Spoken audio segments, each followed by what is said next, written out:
Hey guys, welcome back. So this is a tutorial in which we're gonna create a gramophone or a music machine, a very old one. So we're gonna start off with a cylinder, as you can see here, and we're gonna make sure that we are gonna take care of that hexagonal shape or six-sided cylinder. And of course we're gonna use the method which we always use, which is the edge extrusion method.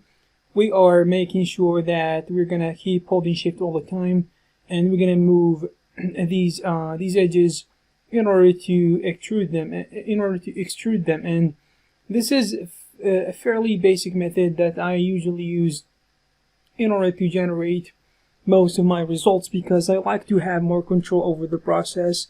And this method is really good when it comes to doing these types of stuff.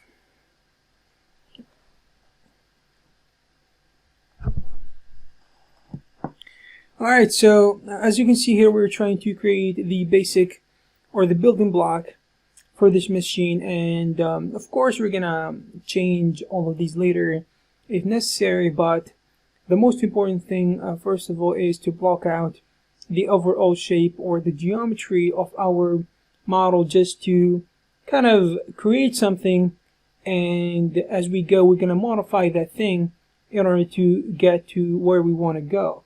So I'm going to actually use some of these polygons. As you can see here, detach them.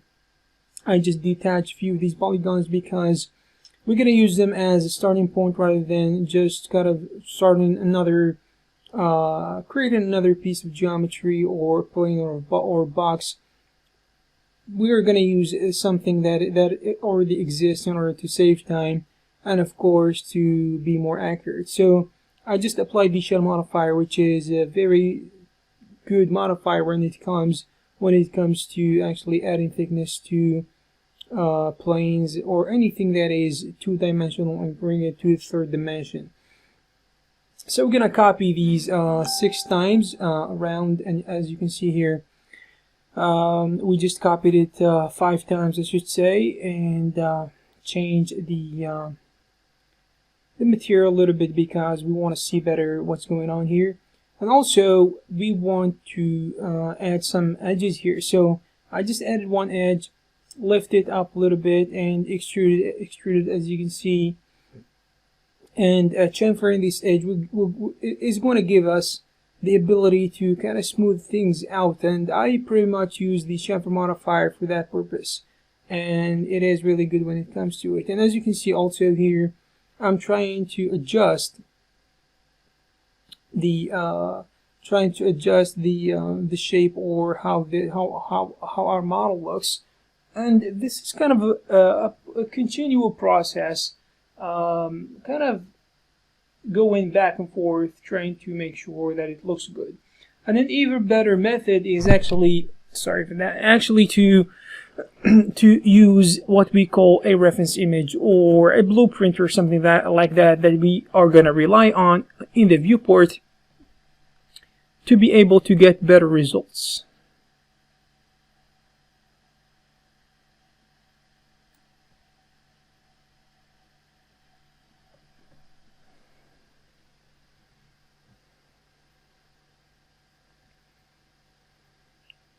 Alright, so right now we are in the front viewport, and we are trying to use a line here, and in order to create a certain shape. So as you can see here, we're using this shape to create a piece of wood that is considered a pillar in a certain respect, and it's really easy to create this using lines.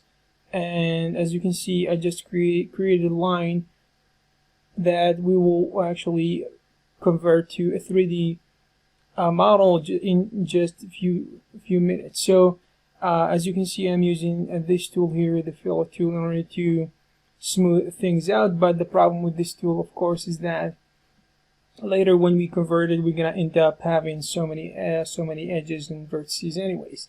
Using the lathe modifier, as you can see here, we're gonna have we are able to transform this line, this 2D shape, into something sophisticated and something that we are looking for. Alright, so this is what this is the result we've got. We need now to probably change whatever we want and convert it to editable poly and start adjusting the other stuff. So probably delete everything in the center because usually it is messed up.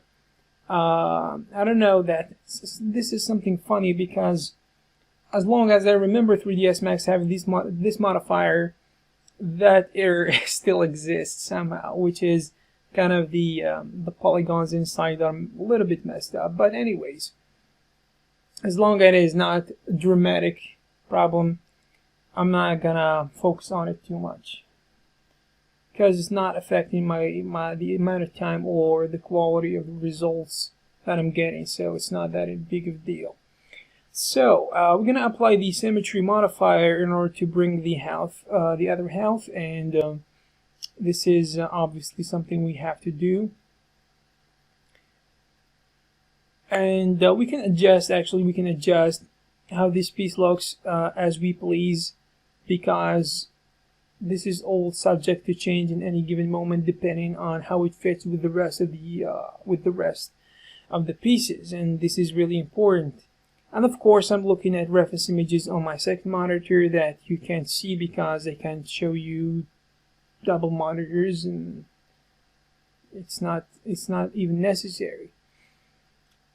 And of course you're gonna find the reference images and the files and everything I worked on Patreon, and if you can actually support my work here and actually be able to follow me and the results I'm getting here, it is gonna be a good idea for you, and is gonna be a great idea for me because, or a great thing for me, because this will encourage me to work more on these tutorials.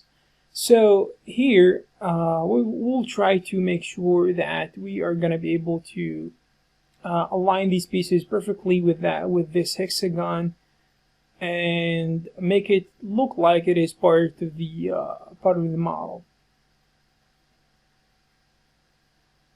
As you can see here, I'm trying to make these pieces a little bit thicker, and we are trying to make them look like they are fuller and bigger. Also here, I'm kind of going back and forth.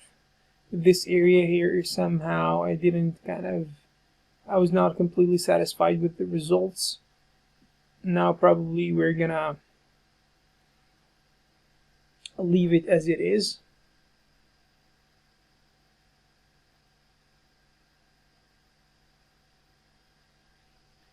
Alright, so now we're gonna create the handle, or the manual control that kind of they use it to, I don't know, maybe to kind of charge the machine or something like that. I wasn't present when this technology was kind of used, but you know what I mean, because I don't know, I have no idea how this thing works. But I know how to create it in 3D, and this is the most important thing. So technology is really complicated, and it's mind-boggling how kind of we can do all these crazy stuff without even knowing having the slightest idea about what is going on. Imagine like these 3D software that kind of run using complicated CPUs and graphic cards and computers, and it's crazy. If you look back where we came from and where we are right now, it's mind-boggling. Anyways, here I'm trying to create this wooden handle and that metallic arm. This piece here is really simple. There is nothing complicated about it. And as you can see here, I'm using the Chamfer tool always because it's a great tool, and it actually facilitates or makes easy the process of making smooth edges and stuff. This is really good because sometimes you try to do this manually and you're gonna find yourself spending too much time and the results are not gonna be that good. So the Chamfer Modifier or the Chamfer tool is a great tool that 3ds Max has. Alright, I just rotated the body about a few degrees because I wanted to fit well with this piece we are creating right now.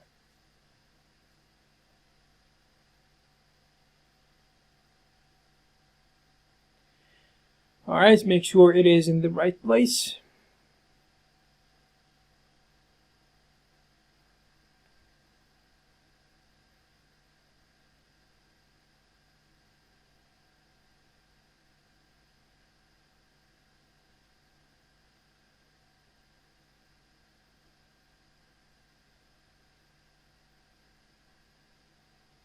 Okay, so now we are creating the turnable, or the desk. I should say the disk, not the desk. The disk that we that operates, or basically that stores the information or the data that kind of plays the music or something like this. So we are trying to create it because, of course, it is necessary, but as you can see here, we are using a cylinder that has a little bit, a considerable amount of edges or sides, because I don't want to kind of create a cylinder that is too kind of very low poly and the results are going to be not good.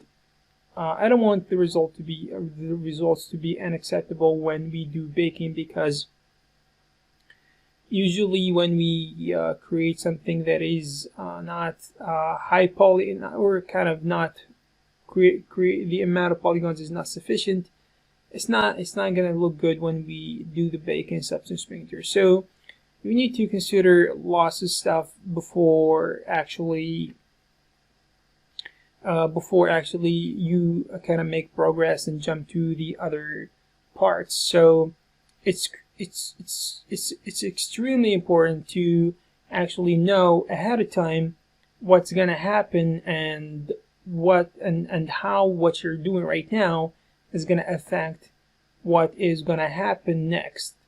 And these things happen in sequence, and everything kind of affects the next thing. So if you do probably things poorly right now, then you're going to suffer later on, and you're going to find it difficult, or the results you're going to get are not going to be optimal, or they're not going to be as good as you want them to be. So of course this comes with experience, and with creating lots of models and making mistakes and trying to fix them, suffer a little bit, go back and you learn your lesson, and next time you kind of avoid these things as you go. So it kind of goes like this. Alright, so right now we are creating something that is going to be very interesting. So this cylinder here has a respectable amount of sides, because we need a lot of those. And this is basically the horn of this gramophone or this music machine. And this is by far the most complicated piece. So we're going to start to actually create something simple as this, or like this, and we're going to work on its complexity as we go.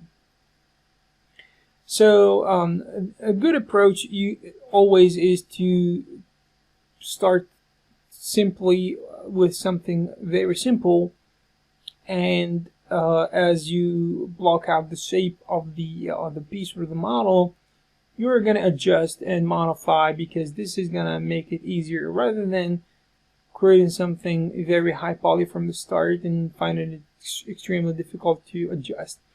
So Control I to invert selection here if you don't know the shortcut. And I just kind of deleted everything, and I kept only one section, only 1/10 or 10%. So I had 30 polygons or 30 sides. I just kept 3 sides, and now we're going to work on these 3 sides or 3 polygons, and then we're going to copy them later in order to bring them back. So right now we're going to focus on this one, or on this part, and of course when we finish working on it, we're gonna bring the others and attach everything back to its original position. So what we're doing here is actually we're trying to make sure that we're kind of creating something smooth and something good looking. And we're now gonna bring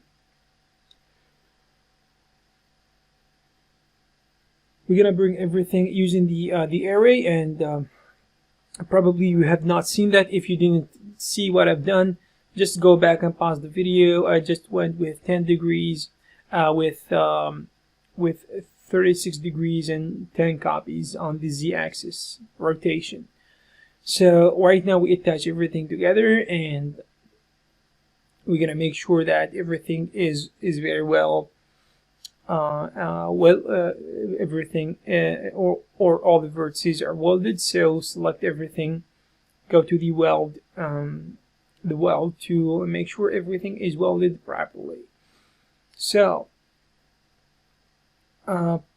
this is just a part of this horn, and there is kind of or there are a few pieces that come later. Probably this one here is just the next piece. So this is kind of an extension of that horn, and it goes to kind of another tube, and we're gonna go down as we go, kind of as we move forward, and we're gonna create other pieces that we will see in a few minutes. So keep extruding these edges bit by bit in order to get the results you are seeing here. And of course, as I always say, this is something that is not completely fixed, so expect to see some changes as we go.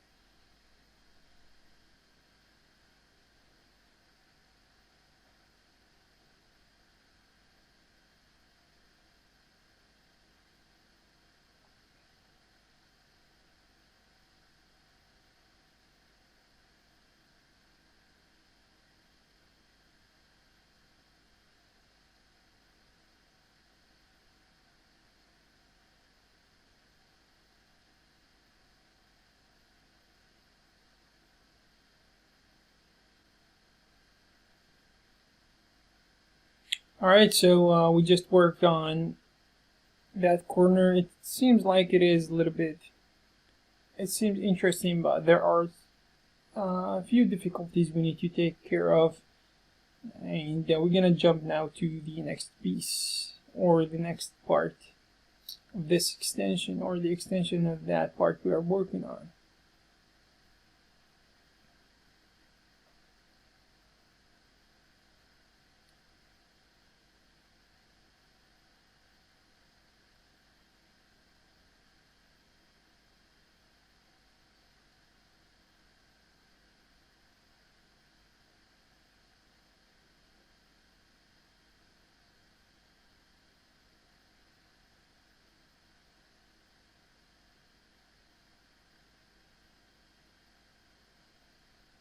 Alright, so this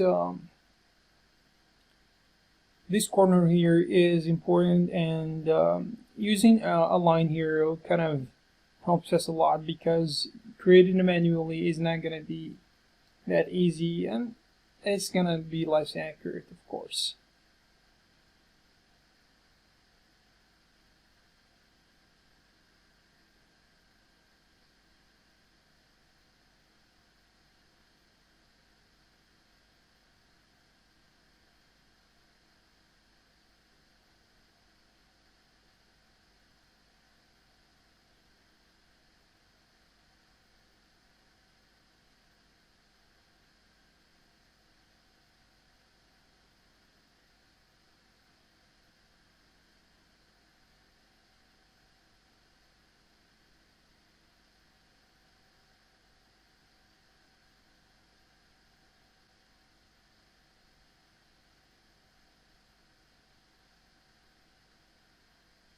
Okay, right now we are trying to attach these two pieces.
Alright, so as you can see here, we're taking care of this section. It's a little bit time consuming, but we will be able to go through it and kind of get the results we want. So right now I'm using an arc in order to do the same thing we've done for that corner, but this is kind of different a little bit.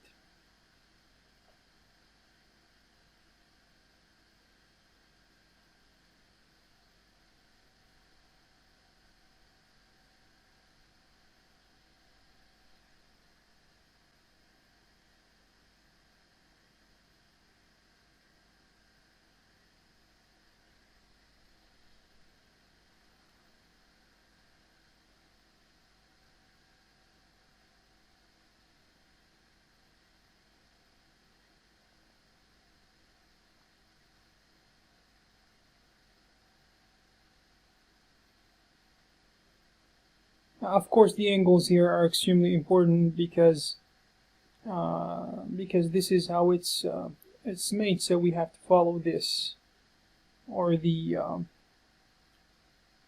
what we can see on the reference image.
Actually, I think we're spending too much time here. I just didn't realize it when I was creating this video. But anyways, I think in the end of the day, the most important thing, of course, is to create something that is nice and beautiful and aesthetic.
Alright, so this part here is interesting because it is a little bit detailed and aesthetic as well.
Alright, so as you can see here, we're making some good progress, and I think this is probably the most complicated piece by far because it has some nice details to it, and complicated connected pieces that have to be coordinated in space properly. Probably this is difficult when it comes to kind of working with different axes in space and trying to orient kind of and rotate big pieces and kind of extruding everything and trying to extend the edges in a perpendicular manner and keeping the alignment and the parallels in place. I think this is a little bit tricky to work with, but overall I think this is kind of a good training exercise.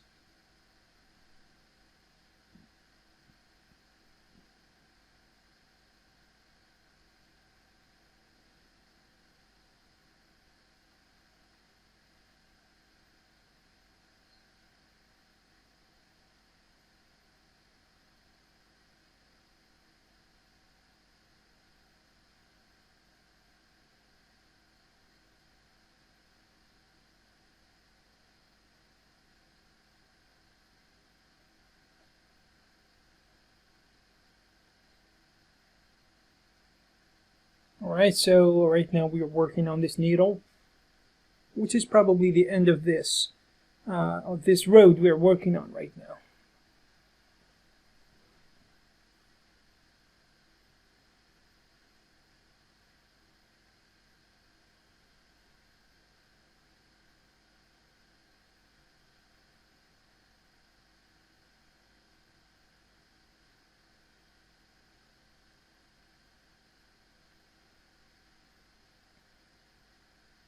Also, there's this pin here related or attached to this needle, and it makes it look a little bit better and a little bit more complex, which kind of adds to the aesthetics of this piece here. So even though these pieces are very small and tiny, they're probably not gonna even be seen in the first place. So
Alright, so now we are trying to add a little bit, kind of bits and pieces of details here. So this is basically going to be part of the high poly, and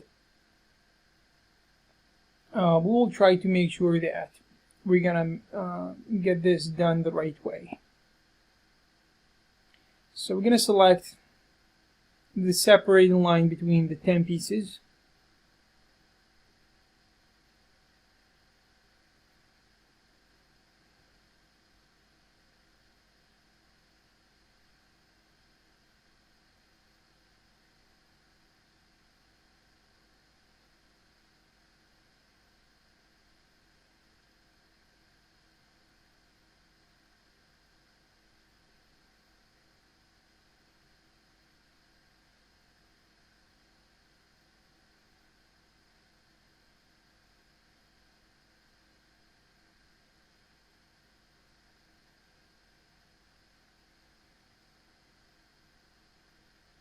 Alright, so right now we're going to try to make sure that we're going to take care of this end here, because this is important. So I'm going to try to target weld some of these vertices in order to get this right.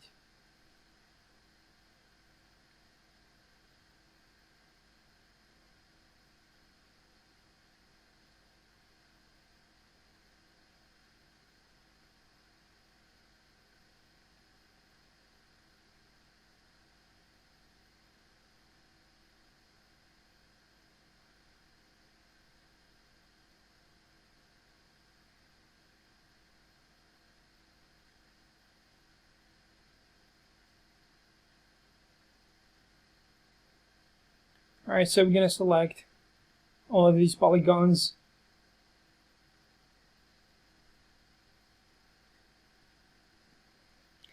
and we're going to extrude them.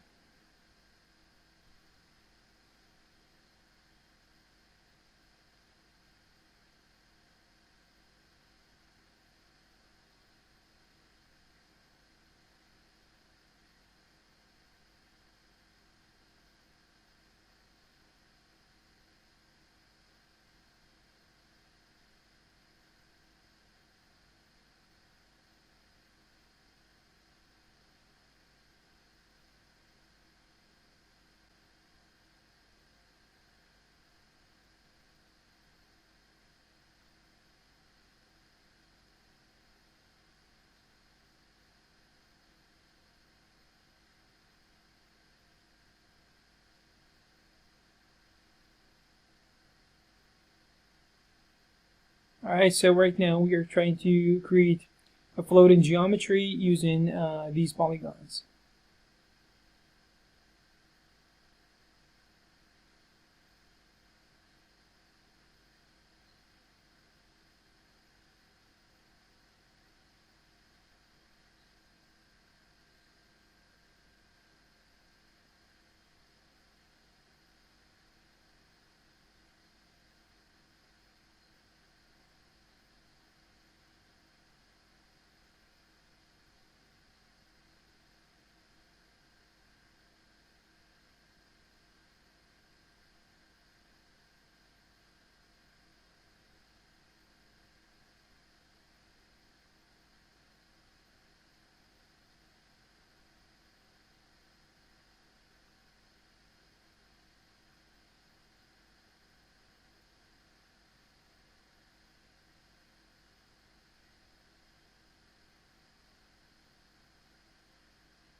Alright, we are kind of chamfering the edges in order to make it a little bit smoother.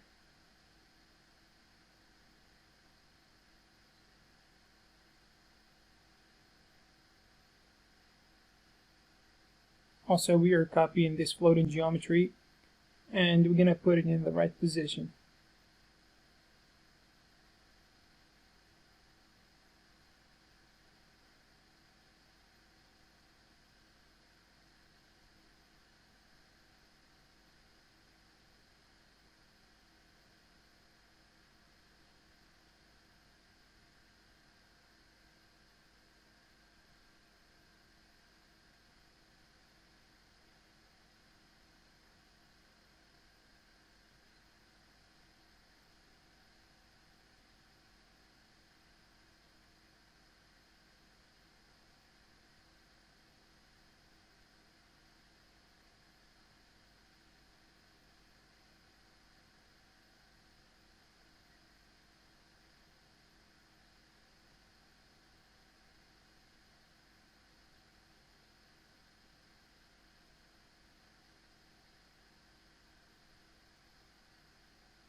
Alright, we're trying now to copy these pieces of floating geometry.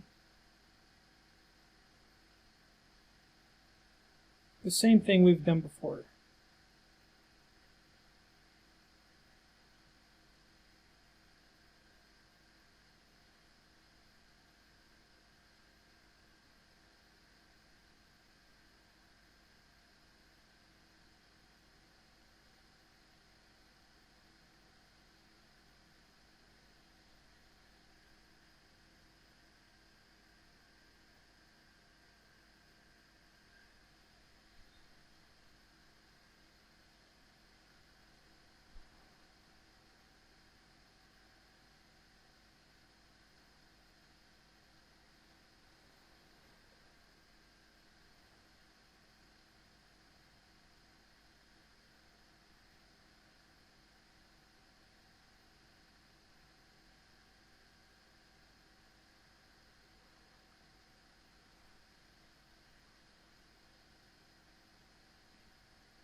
Okay, we are trying to rotate these a few degrees, probably 45 or 50 degrees, or even more depending on how you want it to look like.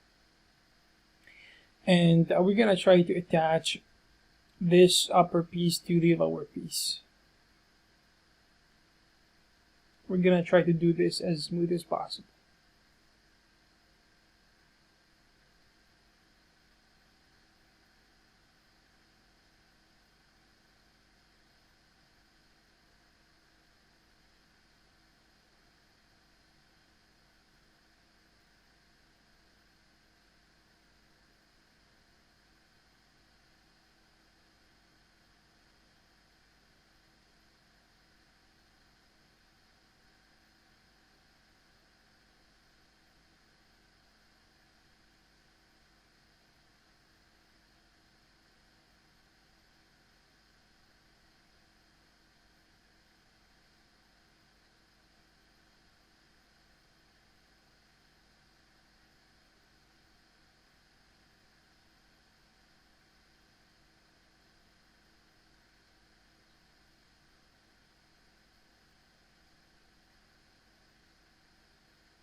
Alright, so we're going to try to align these two ends closely.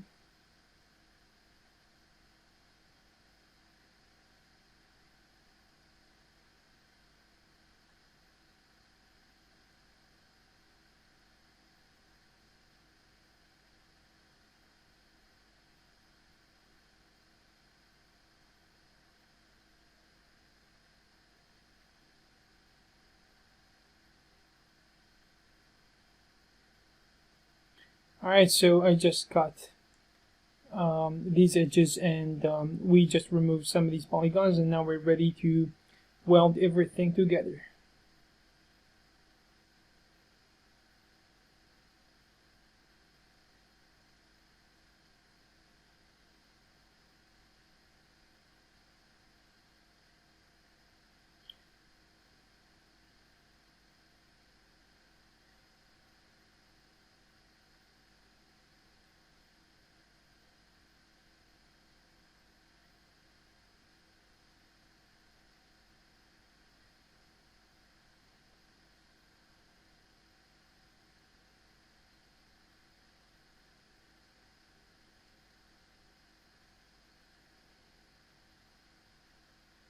Alright, here it seems like our model here is coming to life.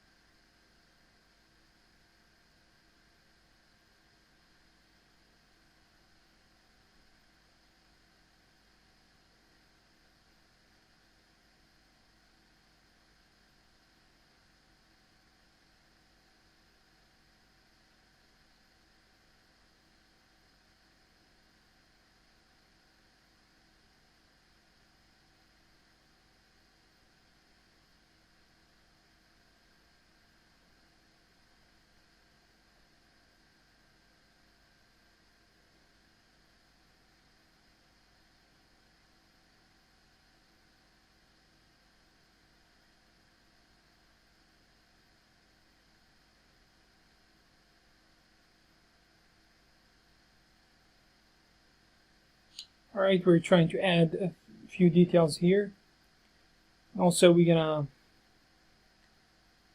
create another piece as well.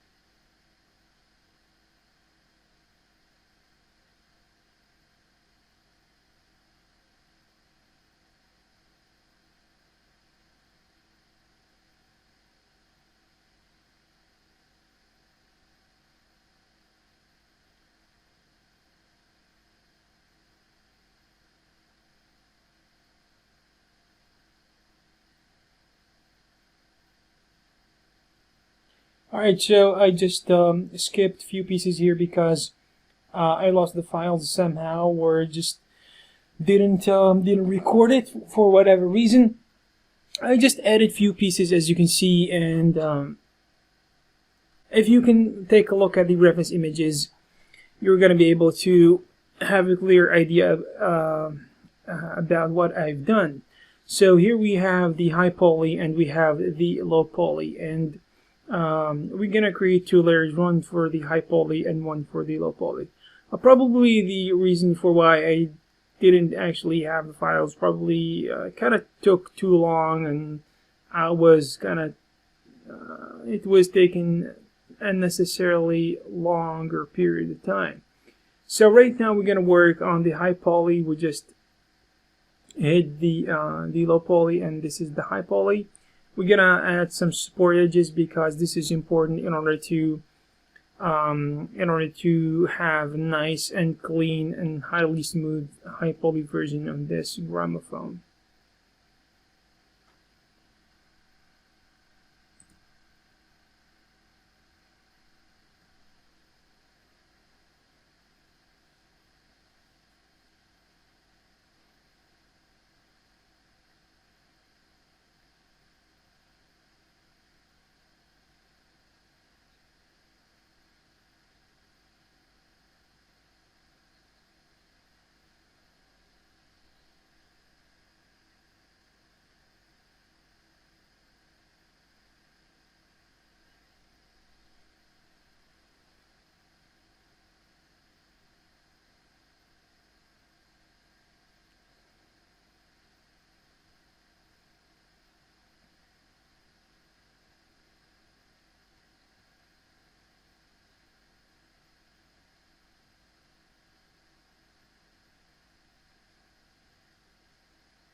Alright, we're gonna keep adding this support these support edges all over the place until we get the results we are after.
Alright, now it looks way better than it was before.